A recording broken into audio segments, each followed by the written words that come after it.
Buenas tardes nuevamente. Que Dios les bendiga. Qué bueno verle. Qué bueno. Bueno, ya iniciamos un nuevo mes y tenemos que iniciarlo de la mano siempre del Señor, sin despegarnos de Él. Amén. ¿Recuerdan? Hace 2 domingos estuvimos hablando acerca de el Salmo 23. Decíamos que el Salmo 23, algunos le dicen, bueno, se le apodó el Salmo amarillo. Y le decía que se apodó de esa manera porque el Salmo 23 generalmente la gente, ¿verdad?, tiene la costumbre de, como el Salmo 91, de ponerlo en su casa abierto, la Biblia abierta. Entonces, al pasar tanto tiempo abierta, esa página se vuelve amarilla por el polvo. Ese salmo también se ha vuelto una costumbre recitarlo. Cuando la gente tiene algún temor, empieza a recitar el Salmo 91 o el Salmo 23. Incluso el Padre Nuestro se ha vuelto un recital. Pero decíamos que el Salmo 23 en realidad era para el que lo escribió, era una vivencia, una experiencia.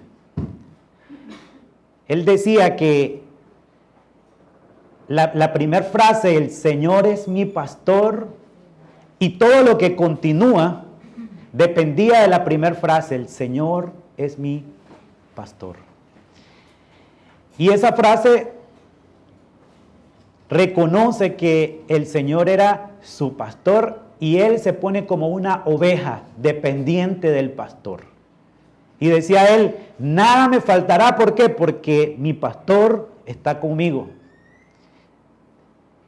Y después hablaba de que en lugares de delicados pastos le hará descansar. Y hablaba de que aunque pase por sombras, por valles de sombra, no iba a temer porque el Señor, su pastor, estaba con él. ¿Verdad? De esa manera se expresaba. Y decía, su vara y su cayado me infunden aliento. Porque el pastor iba adelante. Pero estábamos hablando de una experiencia. El asunto es que esas citas bíblicas se han vuelto un recital y no una experiencia de vida. David escribía esa experiencia porque él había pasado por el valle de la sombra y él sentía a su pastor, escuchaba a su pastor. Era una experiencia de vida. Yo les contaba en esa ocasión, les decía que en mi casa tenemos 3 perritas y ellas cuando nos ven se alegran. Cuando llegamos a la casa es una emoción, ¿verdad? Brincan, saltan, ladran. Y ellas saben que a una hora específica ellas tienen que comer. Y ellas saben que yo soy su proveedor, que no les va a faltar su alimento. Ellas cuando tienen temor por los cohetes que se escuchan para Navidad o para cierre de año, ellas se ponen temerosas. ¿Y saben qué hacen? Buscan refugio en nosotros, porque ellas saben que nosotros somos su protector. Somos su proveedor, somos su protector.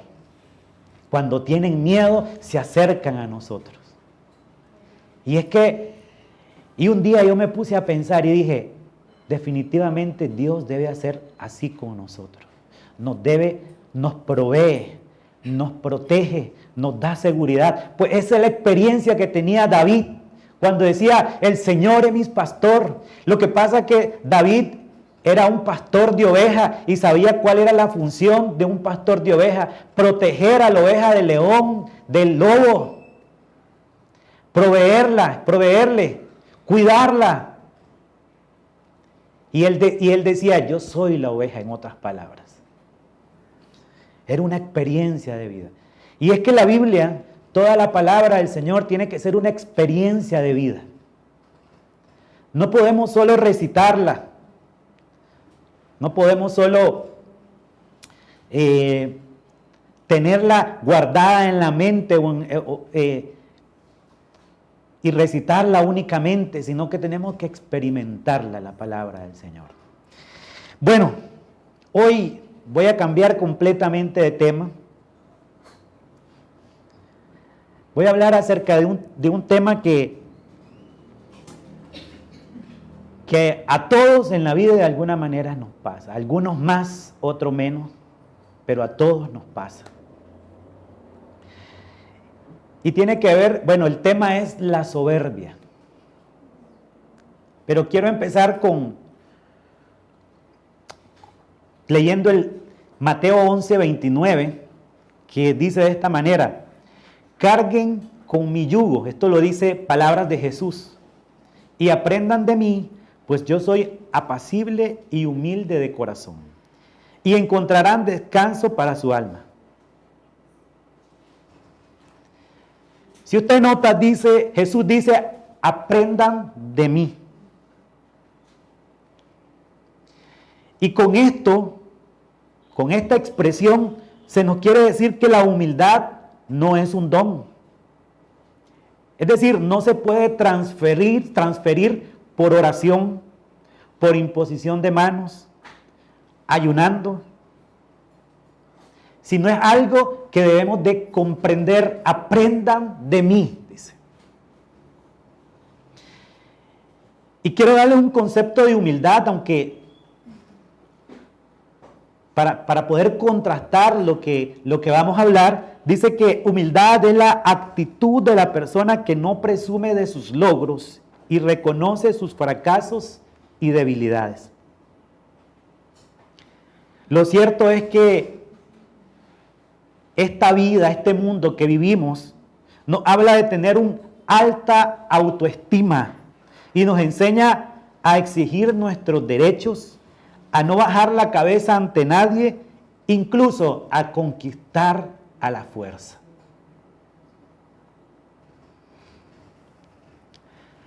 Pablo dice en Romanos 12:3, por la gracia que se me ha dado, les digo a todos ustedes, nadie tenga un concepto de sí más alto que el que debe de tener, sino más bien piense de sí mismo con moderación, según la medida de fe que Dios le haya dado.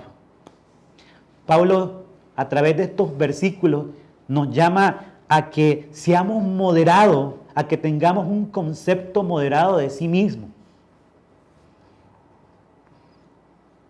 Es decir, cada persona debe tener un concepto apropiado de sí mismo. Podemos decir que ser humilde entonces significa conocer las debilidades y las habilidades que tenemos, reconocer nuestras fallas, nuestros talentos, estar en balance cuando se trata de nuestra imagen.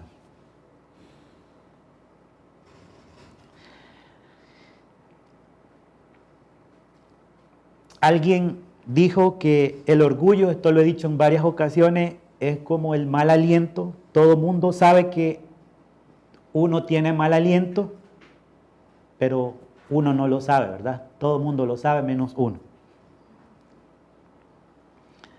Y algo así se compara el mal aliento, el orgullo, la soberbia.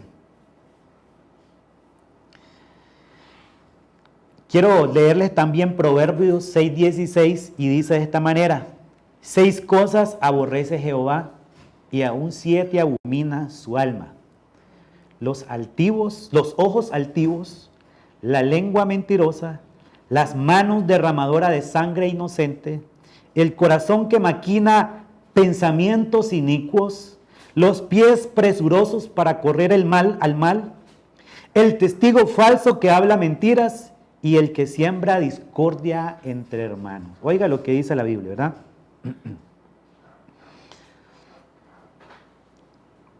Dicen que la soberbia y el orgullo son sinónimos, sin embargo, no son iguales. parecieran que fueran iguales. O se tiene un concepto de sinónimos, pero en realidad no lo es. La soberbia, definida por la Real Academia Española, dice que es el apetito desordenado de ser preferido a otros. Dice que es la estimación excesiva de sí mismo en menosprecio de los demás. Es decir, hay una diferencia entre orgullo y soberbia. La soberbia es una estimación excesiva y menosprecio hacia los demás. El orgullo es la estimación excesiva, únicamente, pero esta menosprecia a los demás. Quiero leerles también algunas frases célebres. Por ejemplo, alguien dijo que muchos habrían sido sabios si no hubieran creído demasiado pronto que ya lo eran. Y oigan esta otra frase. Se ha dicho también que el mayor negocio del mundo sería comprar a un hombre por lo que vale y venderlo por lo que cree que vale. San Agustín decía esta frase: la soberbia no es grandeza, sino hinchazón. Y lo que está hinchado parece grande, pero no está sano, decía. Qué buena frase, ¿verdad? Y oigan esta otra: más reinos derribó la soberbia que la espada. Más príncipes se perdieron por sí mismos que por otros. Alguien dijo esto: si yo fuera tú, me enamoraría de mí. Miren qué interesante. Cualquiera se puede equivocar, incluso yo. Lo importante no es ganar, sino hacer perder al otro. Y alguien dijo así: es difícil ser humilde cuando se es el mejor. Bueno, tantos ejemplos de soberbia. Por ejemplo, un lunes 15 de abril de 1912, en el Atlántico Norte, un barco muy famoso, conocido como el Titanic, choca contra un iceberg y se hunde en menos de 3 horas. 1.517 personas mueren. En la parte frontal de ese barco decía: esto no lo hunde ni Dios. Soberbia, ¿verdad?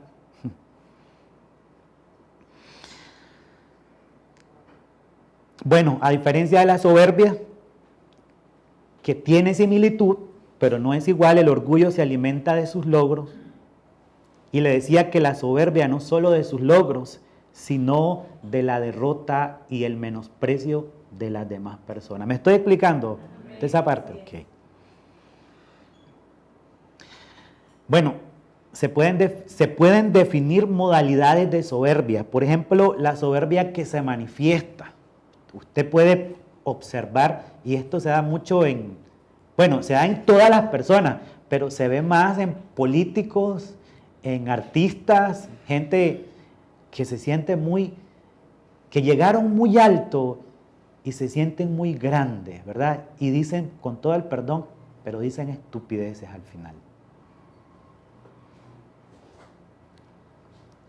Pero también hay una soberbia que es la soberbia enmascarada. Y es de la que sufrimos todos, la mayoría. Es una soberbia camuflada. Y tiene que ver con personas muy ágiles y muy inteligentes. No es que el resto no seamos inteligentes, ¿verdad? Pero hay gente que la sabe disimular. A eso me refiero. Por ejemplo, hay gente que disfraza la soberbia de sabiduría. Una soberbia intelectual. También hay quienes la disfrazan de justicia. Se miran personas afanadas de hacer justicia, pero realmente lo que tienen en el fondo o lo que los mueve realmente es un sentimiento de venganza. No es de justicia, sino de venganza. Hay quienes creen defender la verdad,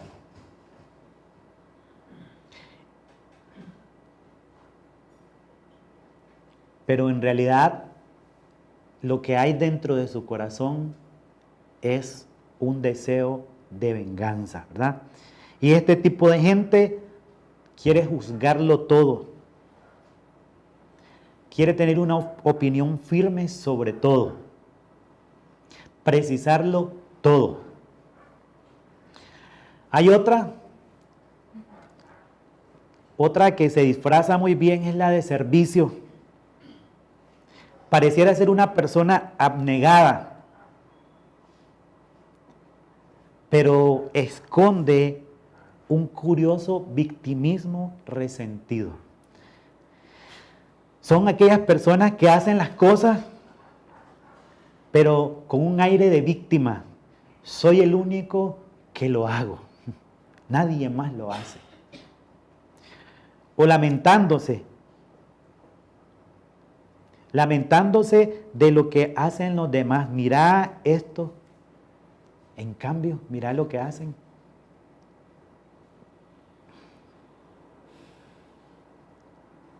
Bueno, también otra de las que se disfraza es de generosidad.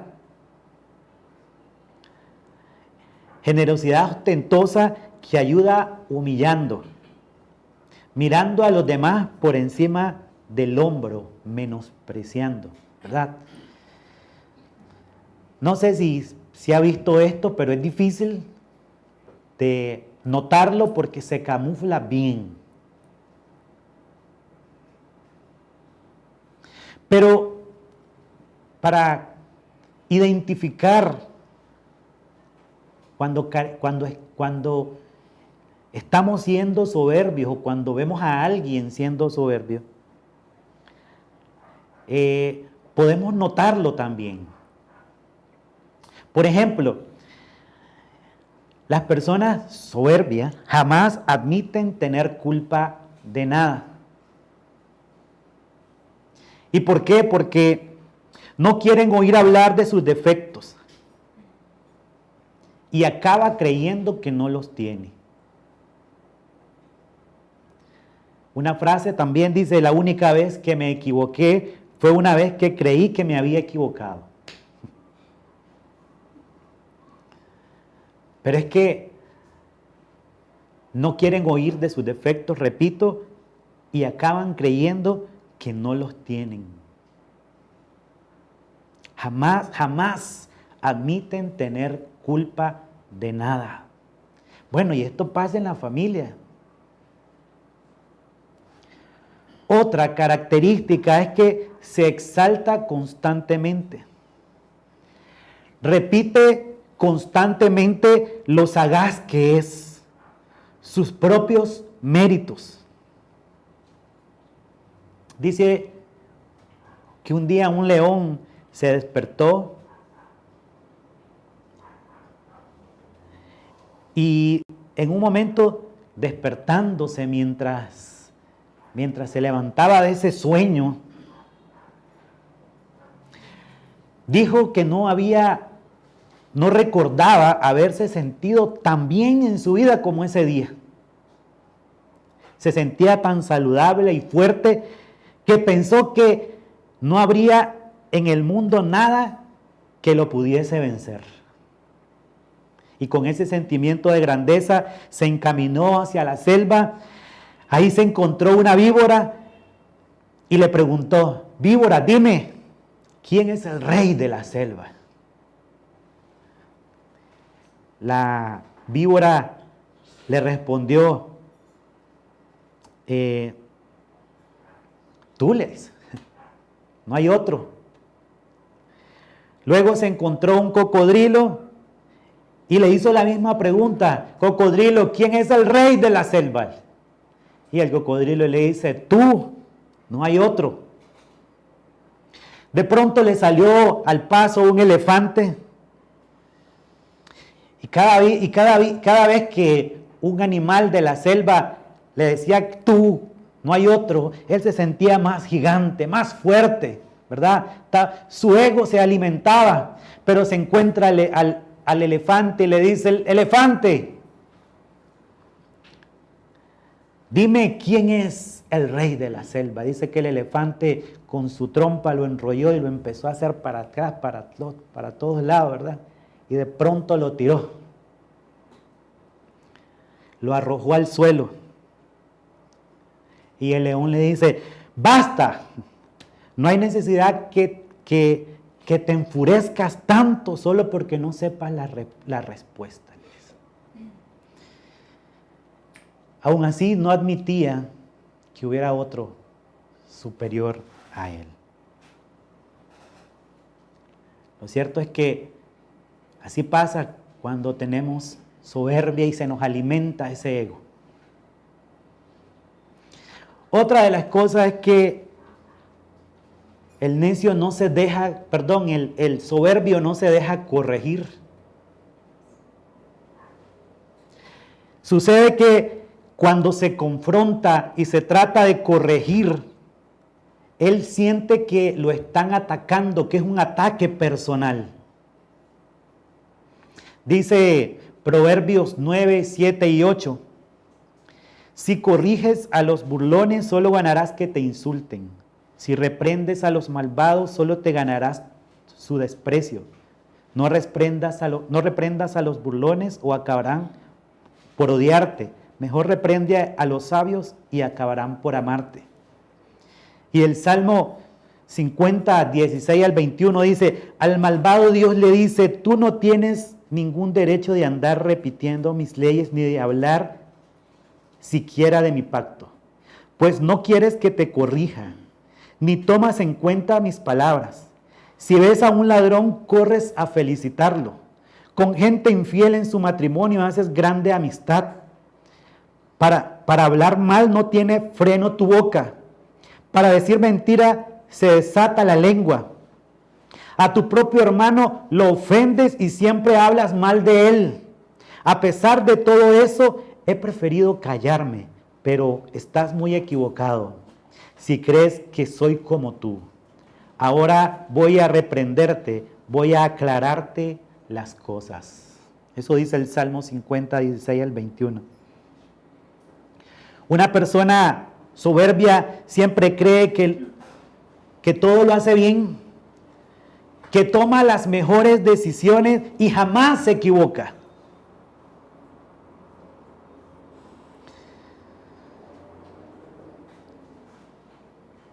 Otra de las características es que es incapaz de ceder en las discusiones. El soberbio generalmente mantiene sus posiciones antes que por las verdaderas, se mantiene, aunque sea verdadero lo que se le esté diciendo. Por eso es casi imposible discutir con estas personas, hacerlas entrar en razón. Siempre creen tener la razón. Ellos creen que siempre están en lo cierto, que sus ideas son las únicas válidas y si alguien está en contra de ella, es la persona la que está equivocada, no ellos. Pareciera que no tuvieran la capacidad de escuchar y les cuesta integrar nuevas ideas a su sistema de creencias. Otra cosa, les cuesta trabajar en equipo.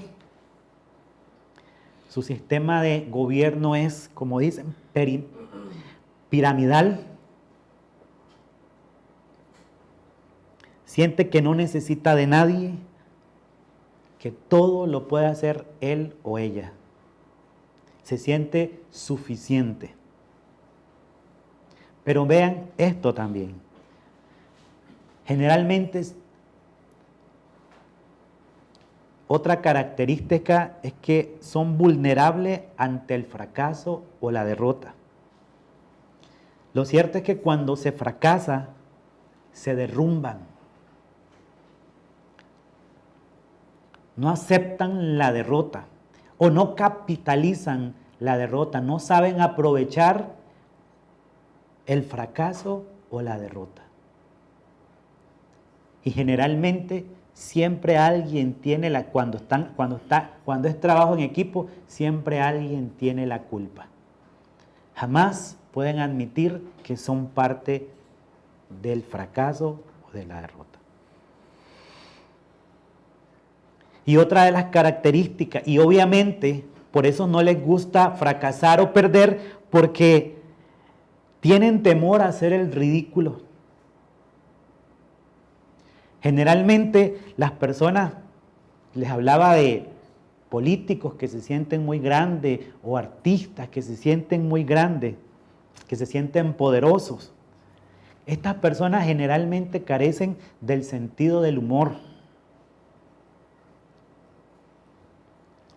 Ustedes no los van a ver, temen hacer el ridículo.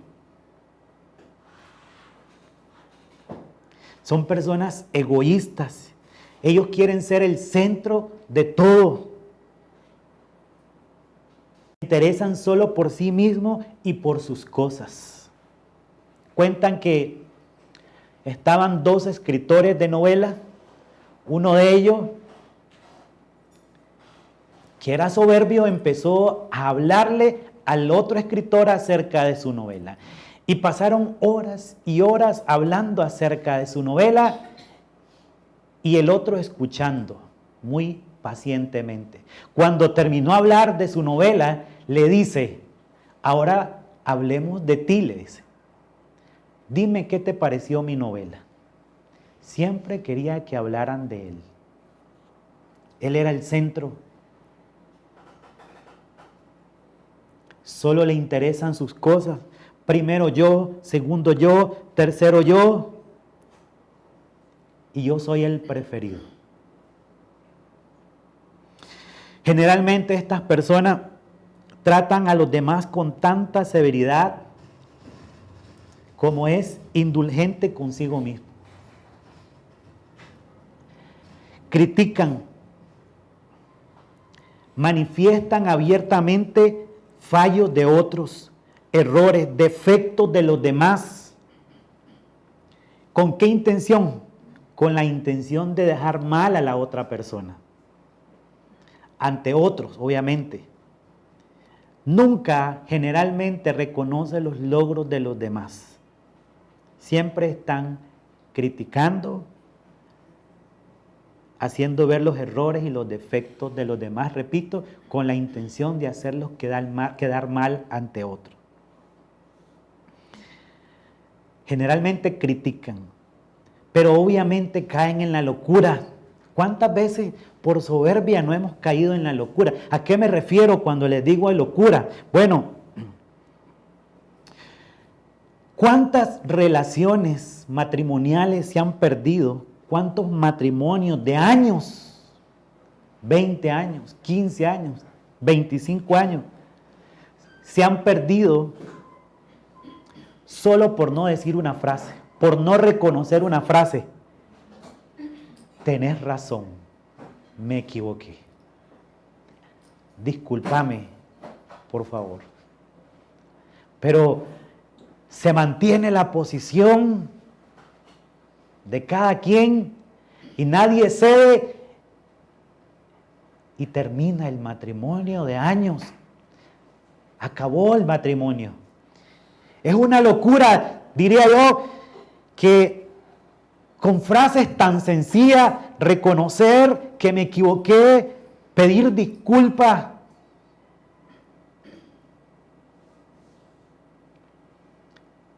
Si habláramos de las relaciones familiares, por soberbia, ya que estamos llegando, lo hemos hablado en otras ocasiones, estamos llegando a Navidad y hay relaciones en la familia, padres, hijos, esposos que llegan al año nuevo y no pasan juntos porque ninguno de los dos quiere ceder, quiere admitir que se equivocó, quiere ir a pedir perdón. Es una locura no pasar una Navidad junta en familia. Es una locura seguir mantener esa relación rota por no querer admitir que me equivoqué o que la otra persona tiene la razón. Lo cierto es que la soberbia nos lleva a esto.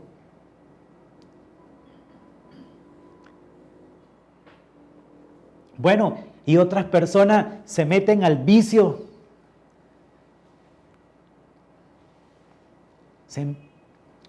Se introducen al vicio simple y sencillamente también por no reconocer.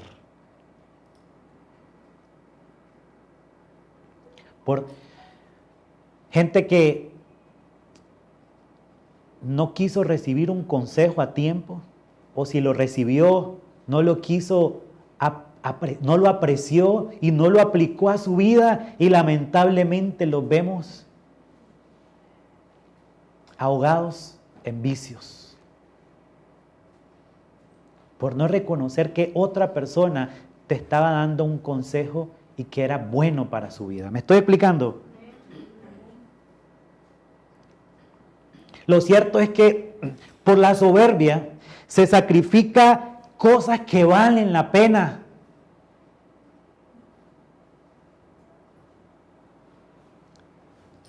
Por ese ídolo llamado soberbia.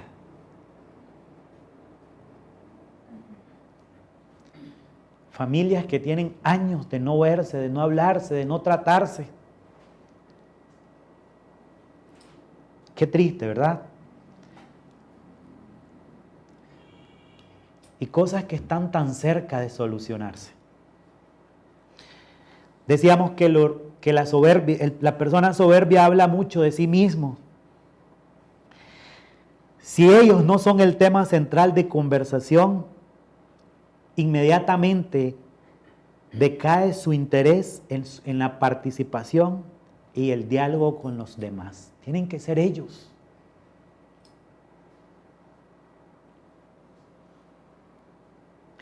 Esta gente expresa constantemente lo bien que lo hacen todo y hablan constantemente de sus éxitos. Lo cierto es que todos los que estamos aquí tenemos talentos y cualidades. Sin embargo, no todos tenemos la necesidad de hablar continuamente sobre esos talentos y cualidades. Pero hay quienes sí se sienten así porque se sienten inseguros. Bueno, son paranoicos, a veces se sienten perseguidos. Todo mundo es su enemigo. Todo mundo habla mal de ellos, todo el mundo está hablando de ellos. Y esto da paso a la confabulación y a conspiraciones para inculpar a otros de acciones que les son propias. O lo que es peor, promueve grupos de cómplices contra aquel que cuestiona sus ideas o criterios.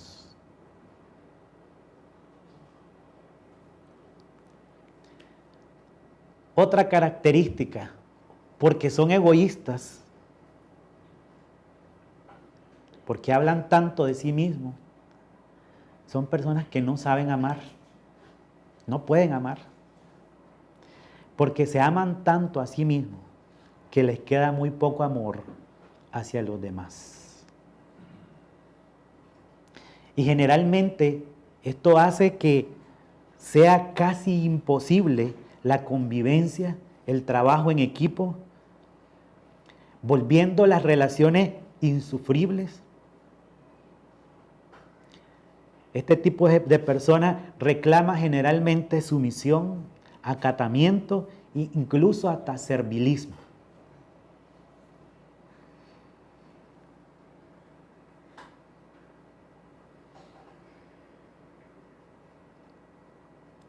Generalmente, por su mismo ego,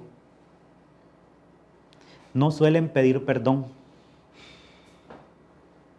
Les decía que obviamente, como no son capaces de reconocer sus errores y creen que siempre están en lo cierto, es complicado que esta persona pida perdón. Por eso es que las relaciones las rompe y son relaciones que pasan años sin poderse solucionar. Generalmente no se tienen expectativas de que se pueda solucionar algo con ellos. Si ellos piden perdón, implicaría asumir que algo han hecho mal y que además deben admitirlo a otra persona. Qué difícil, ¿verdad? Bueno, otra de las cosas es que ellos necesitan y piden halagos de manera constante. Les contaba la historia de León. Le decía el león a la víbora, ¿quién es el rey de la selva? La selva le decía tú, la víbora le decía tú, el cocodrilo le decía tú. Pero bueno, ¿qué dice la Biblia respecto a todo esto? Dice Proverbios 16:5. Dios no soporta a los orgullosos. Y una cosa es segura, no los dejará sin castigos. Proverbios 16:18 dice así: el orgulloso y arrogante al fin de cuentas fracasa.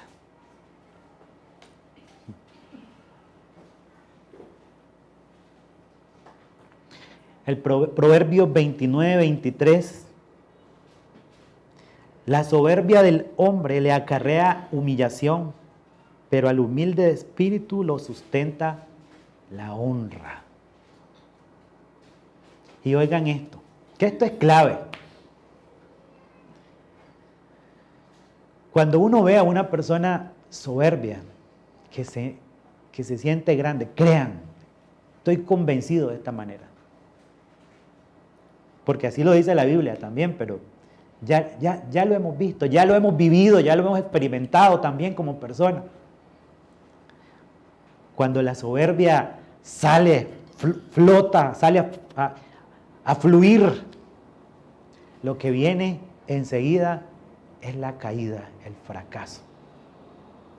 Dice Proverbios 16:18, antes del quebrantamiento es la soberbia y antes de la caída la altivez de espíritu. ¿Cuántas personas hemos visto que se sienten muy, ¿verdad? Que nadie les dobla el brazo, que son los grandes o las grandes. Pero oigan, déjenme decirles, ¿cuántas personas hemos visto o cuánto nosotros mismos hemos sufrido y nos vemos quebrantados?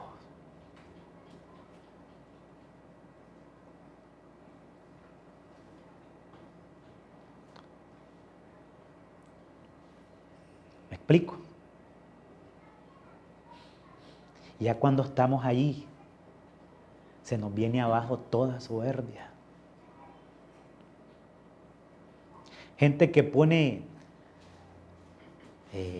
las riquezas, ¿verdad? Como su seguridad, y por sentirse con mucho dinero humillan a los demás, pero cuando se quedan sin nada, es humillante, es triste. Personas que creen que el dinero lo puede todo, pero cuando les llega la enfermedad incurable, que ni con todo el dinero que tienen pueden hacer nada. Cuando el médico le dice, cuando van a los mejores hospitales y son atendidos por los mejores profesionales, y el médico le dice, no se puede, por mucho que le quiera pagar. Pero ahí viene el quebrantamiento, ¿verdad? Qué soberbia, qué orgullo. Ahí no hay nada.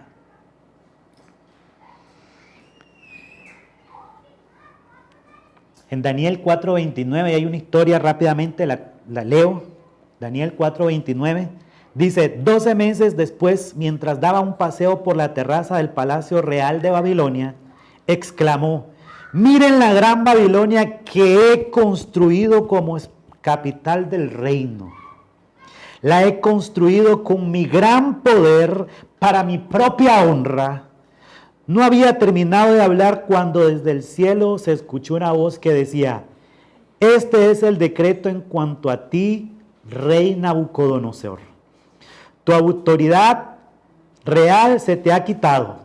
Serás apartado de la gente y vivirás entre los animales salvajes. Comerás pasto como el ganado y 7 años transcurrirán hasta que reconozcas que el Altísimo es el soberano de todos los reinos del mundo y que se los entrega a quien Él quiere. Y al instante se cumplió lo anunciado a Nabucodonosor. Le separaron de la gente y comió pasto como el ganado. Su cuerpo se empapó con el rocío del cielo y hasta el pelo y las uñas les crecieron como plumas y garras de águila. Es que eso pasa cuando nos sentimos muy grandes, ¿verdad? Cuando nos sentimos más del valor que deberíamos de darnos. Porque leíamos Romanos 12 ahora y decíamos que hay que tener un valor de sí mismo apropiado. Pero esto pasa cuando se nos infla, cuando nos hinchamos.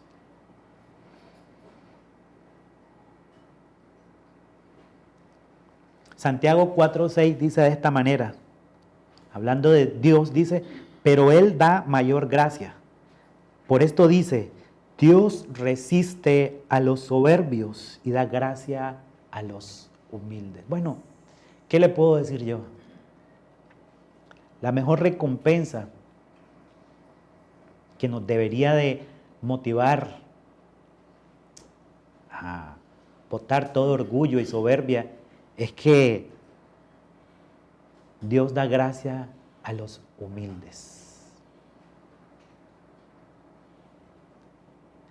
Pero resiste al soberbio. Qué triste, de verdad.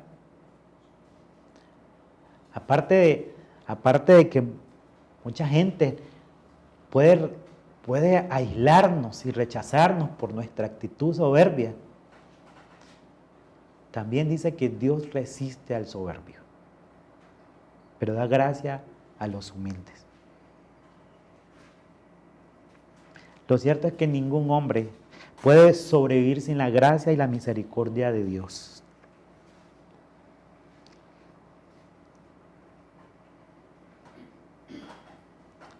Una frase de San Agustín decía, cuando el hombre descubre su pecado, Dios lo cubre. Cuando el hombre tapa su pecado, Dios lo destapa. Cuando el hombre confiesa su pecado, Dios lo perdona.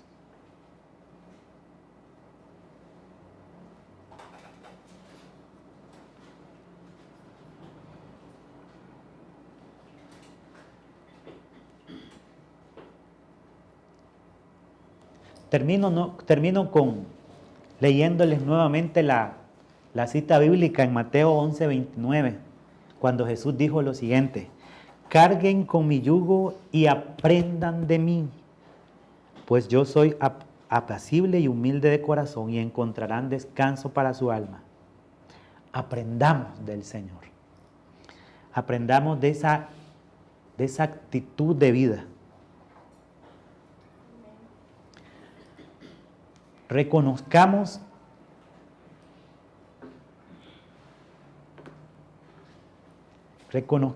que todo lo que somos, lo que tenemos, primeramente se lo debemos al Señor, ¿verdad que sí? Sí, absolutamente. Amén. Todos sus logros, sus éxitos, ¿verdad? Todo lo que ha logrado en la vida, reconozcamos primeramente que se lo debemos al Señor, pero también reconozcamos que esos triunfos, esas victorias, también démosle honra a quienes nos han servido de peldaño, ¿verdad? Quienes nos han sustentado en cierto momento. Agradecer por ese éxito en la vida, por ese triunfo en la vida. Reconozcamos los logros de los demás.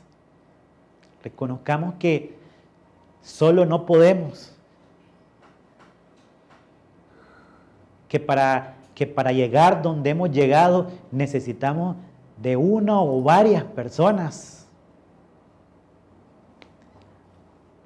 Seamos agradecidos con los demás.